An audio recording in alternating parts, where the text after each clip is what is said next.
today with Andrew Kakabadse at the Global Business Transformation Training. And Andrew is Professor of Governance and Leadership at Henley Business School. And previously he was at Cranfield for 30 years. Andrew, welcome. Thank you. Andrew, it's been a real pleasure attending your talks both today and yesterday. Thank you. I've got too many questions to ask you, but let's kick off about this fascinating statement about only about 30% of the world's private and public sector entities evolve strategy that works. What's behind that, Andrew? What's behind it is really complexity and the fact that the markets are so dynamic, communities are changing, that coming up with a strategy that's consistent is almost impossible today. Secondly, strategy is also determined by the role you hold. The fact that you're a corporate center wanting to examine how to create a global strategy does not mean to say that you're going to satisfy your European part of your business or your Asian part of your business. So what strategy is, it's a meeting point of different logics. And it's not the strategy that counts, it's how those logics are reconciled that counts. And the reconciliation process is really demanding, because most people in a senior job are there because they want to do a good job, which is most people at work. But when your job is to create a strategy and a vision, usually you do that well. And usually your logic is quite good. The fact that my logic doesn't interrelate with your logic is another problem. It's not a fact that my logic is wrong and your logic is right. Regretfully, though, we have not evolved the maturity in the negotiation process to go beyond right and wrong, good and bad. A guy that's cooperative and a guy that's, in a sense, nasty. So the negotiation process is something we need to look at. And in fact, irrespective of cultures and backgrounds and religions and so on, the one problem that emerged was not that top managers are not clever. They are. It's the fact that the engagement to deal with contrasting logics is the problem. So it's an engagement problem. And those third of the world's organizations and top teams and boards that have addressed this problem, believe you me, are no better educated, are no brighter, are no more experienced than the others, is that they've worked hard on the process of engagement. Andrew, you mentioned top teams, and that was a term in one of my questions I was going to ask you. I understand you've conducted, perhaps still in the process of conducting, an enormous study of top teams from around the world. Can you tell us about that study and what your findings are so far? The top team study started with essentially a case study of one company where the female HR director came to see me about the issues in the team. And really what was happening was there was a tremendous amount of logic about the future that the team members shared. But there were all sorts of interpersonal tensions that got in the way. So that interested me. So I began to look at the nature of teamwork at the top. That was the purpose of the study, because at the time the assumption was that teamwork was the same throughout the organization. So, for example, a good soccer team and its cooperation on the field and the way we work together and pass the ball with each other is the level of cooperation and thinking in the boardroom, and it evidently is not. So what I found was that teamwork means different things at different levels in the organization. And the notion of a teamwork, in other words, of people cooperating and working together, is actually just an operational team. It's not a top team. It's not a strategic team. A strategic team is the meeting point of interests. So sometimes it's best not to cooperate. Sometimes you have to go through a political fight. But what you need to have is a cohesion, a belief in the organization and its vision, not cooperation and pleasantness. So there's a big shift of mindset, being a good guy who's doing a good job, a good operative person who then goes into a senior management role, about the very nature of teamwork. Teamwork at the top may not be supportive. It may not be cooperative. It may in fact be destructive. And ironically, that's what we need. But as long as there's a cohesion between us, there is a logic which binds us together, which is the mission of this organization. That was what we found. And again, what we found was about a third of the world's top teams have evolved the maturity to understand that. 2/3 had not. And on the one hand, you could have senior team players who would take personal offense at the way they were being treated. On the other hand, you could have senior team players who found some of the dynamics so damaging that they were almost emotionally paralyzed. And in fact, that was the biggest finding of all. About 66% of the world's top teams in very difficult circumstances do not discuss the sensitive issue and allow that issue, which is slowly eroding the organization, to continue eroding that organization with full view as to the consequences. So teamwork at the top is a resilient experience. It's an experience about putting a case forward. And it's about the experience of either bringing our cases together or my case wins, which is very different to an operational team. Fascinating, Andrew. How can this data, this enormous amount of data and learnings which have come from this, how can this be applied within organizations to help improve this 30% statistic? The way it's being applied by me, I think it's a very good question, by the way, and I'm not sure I can answer it fully. But the way it's being applied by me is, first of all, to start with a major point. Please do not pretend that we've got a good team here. We have a unit. It's a meeting point, and this meeting point can be dysfunctional. But rather than feeling bad about that dysfunctionality, what I start with is there's a reason for it. There's a distinct logic. Nobody does anything because they're stupid. Most people do things because they're actually quite sensible.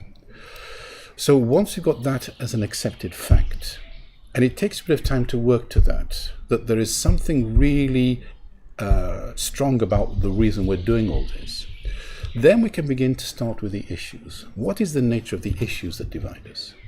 What are the contrasting logics, and are we listening to them?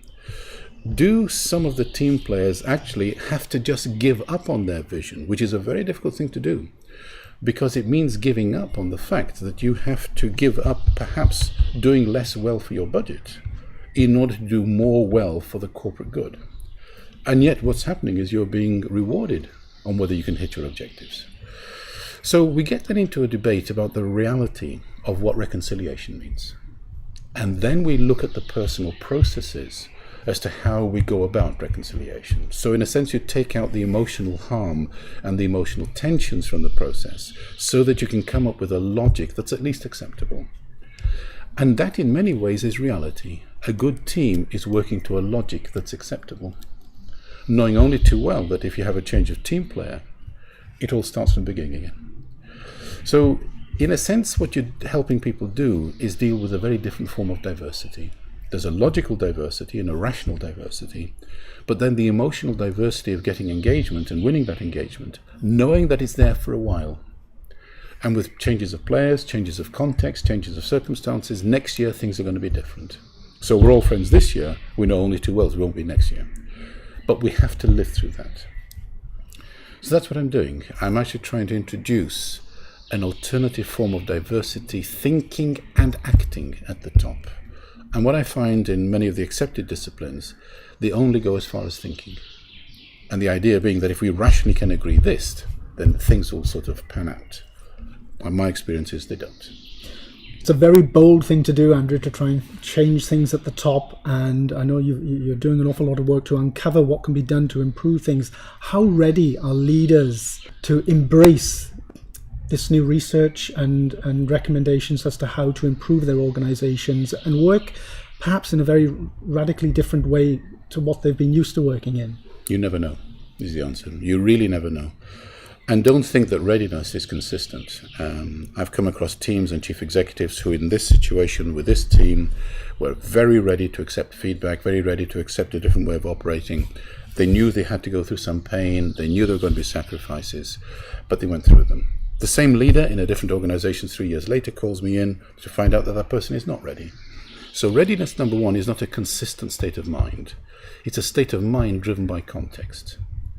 And people tend to reflect their circumstances. The second thing about readiness is it's probably the most important concept. There is no point in doing anything that I've described, which often involves feedback.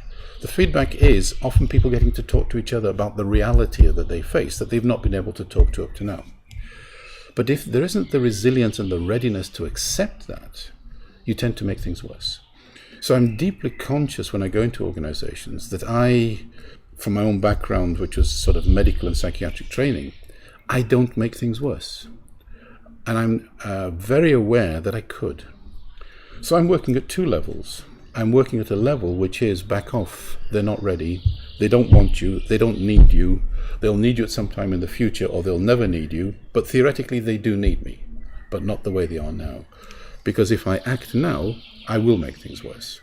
Then trying to understand what readiness means, and I'll try and help make things better. With some teams, I could be working with them for a year. In many ways, doing all sorts of other activities, but my true intention, which I don't declare, is to simply get you to be ready to listen to what you could listen to on the first day. With other teams, within half an hour they're ready. So I spend a lot of time on preparation. And I spent a lot of time on simply trying to understand the psyche of learning. And if the psyche of learning is, I want to learn and I'm sufficiently robust and resilient to listen, and I'm equally robust and resilient to give as much as I get, but there is no hard feelings, there's no negative emotion in this, it's really a learning experience, that's a ready team. But what if you're not that? What if part of your life is going wrong? You're going through a divorce or something, and you're not ready to accept what you know, by the way. And what if the other teams are feeling a little bit insecure, or they had a boss previously that left them damaged, and those emotions are carrying over to today, even though things have improved? So readiness and resilience are prime concepts. Andrew, I want to bring the conversation back to perhaps the context of what you're here for in these 2 days, which is the Global Business Transformation Manager training with the Business Transformation Academy. A lot of business consultants from SAP and other managers from different organizations are here. When we're looking at the Business Transformation Manager, what type of qualities should the board be looking for in a business transformation manager to make radical transformation happen successfully within an organization? It's a very good question, and in one sense I haven't looked at it in this context here within SAP and the Academy. And the reason is I was never given the opportunity to do the research. So technically I do not know what it takes to be a business transformation manager. I don't even know if there is such a thing. There may be such a thing as a title, but there may not be such a thing as a unit or a way of operating. We may in fact have individuals, each of whom has a completely different way of handling things. My conclusion from this program is that there is less of a unit than you might think. What we've got is individuals who have a completely different way of handling things. And if I was given enough time, I might find there are one or two common threads. But some of the things that I've been finding are there are certain individuals who've got more of a prescriptive mindset. And really their whole objective is structure, alignment, process, make sure it works efficiently. There are others who are deeply sensitive. And they may be even sensitive that what they're doing is with a client basis. Even though they're dealing with structures and processes, they may be having some of those clients made redundant. And they're very conscious of that, and it hurts them. So they're trying to, in a sense, repair relationships, which the first guy would not do. So I think, in reality, what you've got here is a high degree of complexity at the client end. And you've got a set of business transformation managers who equally have their own unique sort of portfolios of operation. All I'm trying to do on the program is make them aware of the range of challenges they're going to face and give them a lot of personal feedback and ask one question: are you ready and able to deal with some of the client circumstances that you face? Are you really a business transformation manager? In my term, I would prefer a business transformation leader. Even though maybe a consultative, they are a consultative leader. They're leading a way of thinking and operation forward. And when I've gone to other of the major consulting organizations, I do the same. And I'm finding that I don't know what a business transformation manager is. And I'm equally finding that that's a good thing. Because then what I want to do is help each person develop their own personal portfolio, bearing in mind that they've got an SAP brand on their back. So it's how you manage those two. What the company wants as your employer and what the clients need, which some may not be sometimes what the company wants. But you're in between managing that. That's a good strategy consultant. That's a good transformation leader. And that's what I'm trying to make people aware of. And I take it no further. I don't want to take it to prescription. Andrew, you've been named in recent years as one of the top 50 business thinkers in the world. What makes a great business thinker? I've got absolutely no idea. Zero idea. Why I'm in that group, I equally don't know. How I got there, I don't know. I feel myself in front of a group of people who are really world-class brains. I wish I could say I was. So I don't know how to answer your question. I think luck and happen chance. I got into that group. Andrew, a whole host of books here: Essence of Leadership, The Elephant Hunters, Leading the Board, Bilderberg People. Anything new coming out of the pipeline? There are two things coming out. There are actually three things coming out. The immediate one, which should be coming out in October, is a book which is looking at the redesign of Europe. And it's called Rethinking the Future of Europe. I tend to operate at two levels. I operate at the level of the corporation, or in a civil service, a public sector organization, at the level of the team and the board. But then I also operate at the level of the nation state. So I deal with parliaments. I'm advisor to the British Parliament. I've been advisor to the United Arab Emirates, to Oman, to Australia. And I look at the policy design of the state. And all the time I'm dealing with these two very interesting interfaces, principally because now, to be a top leader, and you've not looked at the policy design of the state, your business is not going to do well. So the stakeholder engagement requirements of being a chairman and chief executive are now deadly serious. And it's no longer just competitive advantage and looking at the supply chain and looking at your competitors. There's a big scenario above that. And those leaders that have looked at that big scenario above that often get access to markets that they never could have dreamt of by just simple competitive advantage thinking. So looking at the future of Europe is looking at what's really going to happen to Europe and whether the current circumstances need a better governance or whether we have to go for federalization. That's one book. And the book is a collection of papers, including my own, a few, and we're looking at that argument and, in a sense, leaving the case open. I'm a federalist, absolute federalist. I think the current circumstance, no matter what you do, cannot improve. We have too many vested interests who've learned how to only get their bit, try and damage the European infrastructure, but at the same time need it.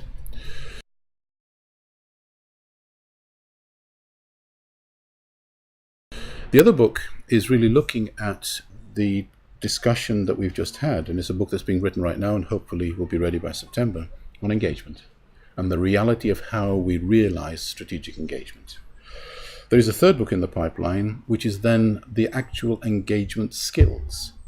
And what I'm finding is that I put those two books separate because they're, in a sense, two different concepts. What I'm finding is that the skills are distinct capabilities. I'm not concerned with competencies, which is a generic concept. I'm concerned how capable are you of interacting here today. And that capability profile changes place by place. And what we found was one of the highest and most required elements is IQ, the ability to conceptualize your circumstances. That's not to do exam questions or to write essays. It is simply the ability to put a case forward as to why is this happening to you, how are you going to find a way out, and is the case convincing and compelling for all the people that you're leading. So it needs brains. So the book is called The 5 Qs, starting with IQ, because we found other Qs. And there's another Q very popular in the literature, which is emotional intelligence, EQ. And we're finding EQ is a more middle management to lower management concept. At the top, EQ is not practiced, but the sensitivities behind EQ are in terms of political skills. So we call that PQ. And here we've taken a very positive interpretation of political skills because that's what we found, which is politics is the ability to negotiate under extreme circumstances, making the impossible possible. Then we found there were two other Qs, and one of them is one of the questions you already asked me on readiness. It's resilience and the ability to just live through circumstances. Many people have a temptation to find a new answer to a problem. Sometimes there isn't one. It's just your survival, your ability to cope with criticism, your ability to cope with awful comment, your ability to be accused of X, Y, and Z, and you don't answer. Because if you do, it makes things worse. So you just live through it. So RQ, the resilience quotient, is a very important factor and is as important as political skills as you get to the top. The final area was an afterthought, to be honest with you. And it's certainly big in the literature on ethics. And we see ethics abound in conversations. We're an ethical company, we're a moral company, we're a moral government. And yet I'm finding something different. Ironically, I'm not finding people that are immoral. I'm finding people that cannot practice their morals, which is a very different idea. And the reason is because we have so many governance diversities. You're operating in regimes completely alien to yours. So if you go to Russia, believe you me, it's very different to England. If you go to Chile, it's very, very different to Canada. But you have to live there.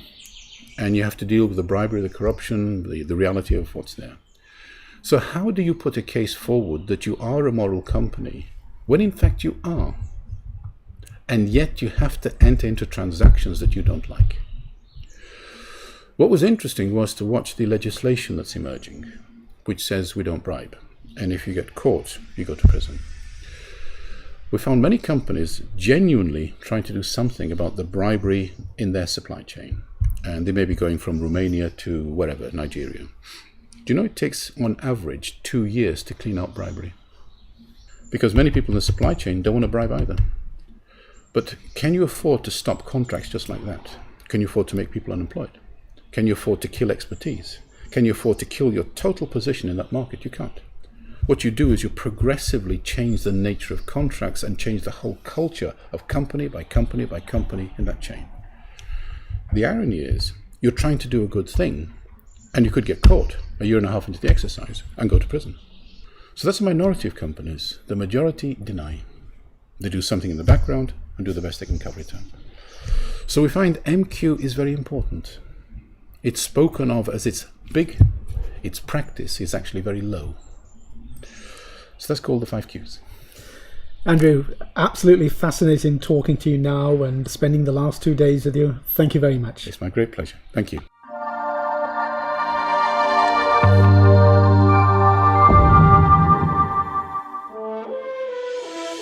You have just listened to another business transformation podcast from CXO Transform. To discover more on how companies can achieve successful digitally enabled business transformation, visit www.cxotransform.com for free resources.